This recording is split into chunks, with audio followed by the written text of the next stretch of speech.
Is it fair, would you say, Greg, that this is a sort of a critical year for Coach Fly? I would think they have a lot of transfers coming in.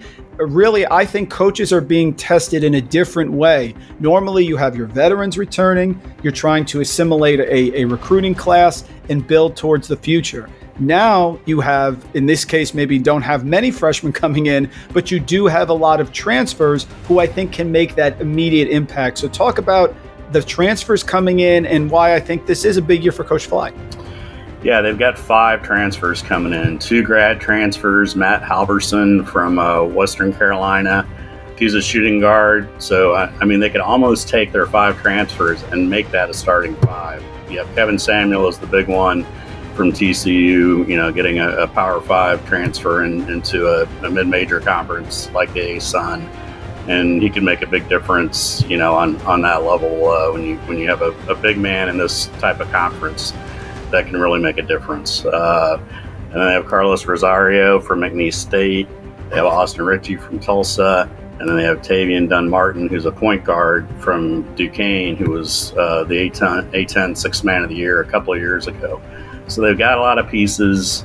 Coach Fly has, counting this year, he has 3 years left on his contract. So how that plays into how critical a year, I don't know. But I think the fact that he's, really front-loaded this roster with no freshmen. Andre Weir is a freshman, but he transferred from Richmond. So there's not a recruited freshman on the roster. So you have a lot of experience.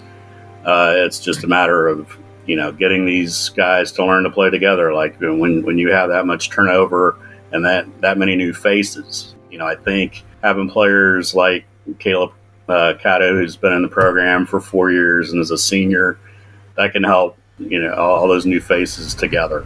We will see. He had a lot of transfers in last year and new faces too. And again, just because of the shutdown, they didn't really get all those pieces flowing together like maybe they could have without it. And if you look at Florida Gulf Coast under Coach Fly, the defense is solid. Last year in the ASUN, they held opponents to the second best percentage from inside the arc, 47.7%. But where they really struggled was on the offensive end.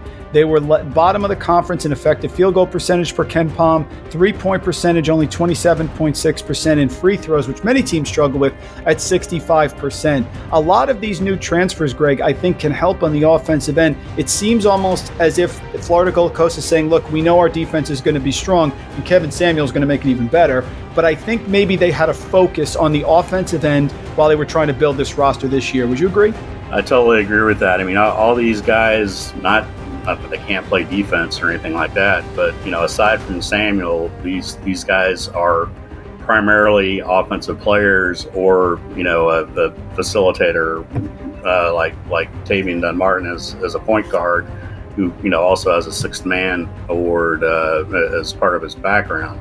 But Halvorsen is a top 3-point shooter at Western Carolina and was a top one there at Southern in the Southern Conference. So this is what they needed was more offense and trying to get more shots. I mean, a lot of their problem too was turnovers. So you have possessions with no shots. And speaking to the defensive part of it, I mean, Donnie Marsh was that was pretty much his focus as associate head coach, and he's gone. He went to Detroit Mercy. So they have Kevin Sutton coming in, who was at Rhode Island. So we'll see, how that affects that defense when you have a piece like Kevin Samuel, and also Dakota Rivers is a excellent shot blocker. That's going to help your interior defense for sure.